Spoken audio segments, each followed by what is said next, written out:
அமெரிக்காவின் அட்லாண்டா விமான நிலையம்தான் உலகிலேயே அதிக எண்ணிக்கையிலான பயணிகள் வந்து செல்லும் விமான நிலையம் என்று தெரிய வந்துள்ளது.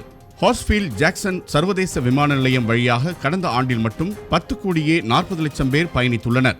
அமெரிக்காவின் பல்வேறு நகரங்களுக்கு செல்ல வசதியாக இருப்பதால் பயணிகள் பெரும்பாலும் அட்லாண்டா விமான நிலையத்தை பயன்படுத்துகின்றனர். பெய்ஜிங் விமான நிலையத்தை 9,40,00,000 பேரும், துபாய் விமான நிலையத்தை 8,30,00,000 பேரும் கடந்த ஆண்டில் பயன்படுத்தியுள்ளனர். உலகம் முழுவதும் உள்ள 1200 விமான நிலையங்களை ஆய்வு செய்து இந்த விவரங்களை சர்வதேச விமான நிலைய கவுன்சில் திரட்டியுள்ளது. அகமதாபாத்தில் இருந்து லண்டன் புறப்பட்ட ஏர் இந்தியா விமானம் பறந்து கொண்டிருந்த போது திடீரென கட்டுப்பாட்டு அறையுடனான தொடர்பை இழந்த நிலையில் பின் பத்திரமாக தரையிறங்கியது. ஏர் இந்தியா A171 என்ற விமானம் அகமதாபாத்திலிருந்து 200 பேருடன் லண்டனின் ஹீத்ரோவிற்கு வியாழக்கிழமை அதிகாலை 2 மணி அளவில் புறப்பட்டுச் சென்றது. ஹங்கேரியின் வான்பரப்பில் நுழைந்ததும் விமானம் கட்டுப்பாட்டு அறையுடனான தொடர்பை இழந்தது. இதையடுத்து ஹங்கேரி, ஜெர்மன் மற்றும் பெல்ஜியம் நாட்டு விமானப்படை விமானங்கள் ஏர் இந்தியா விமானத்தின் பாதுகாப்புக்காக விரைந்தன. இந்நிலையில் விமானம் ஹீத்ரோ விமான நிலையத்தில் பத்திரமாக தரையிறங்கியது.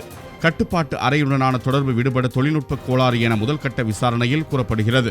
இதேபோல் கடந்த பிப்ரவரி 16ஆம் தேதி 300 பேருடன் லண்டன் ஹீத்ரோவிற்கு சென்ற விமானம் ஜெர்மன் வான்பரப்பில் கட்டுப்பாட்டை இழந்த போதும் இதேபோல் பாதுகாப்பு விமானங்கள் அனுப்பப்பட்டு பின் பத்திரமாக தரையிறங்கியது குறிப்பிடத்தக்கது.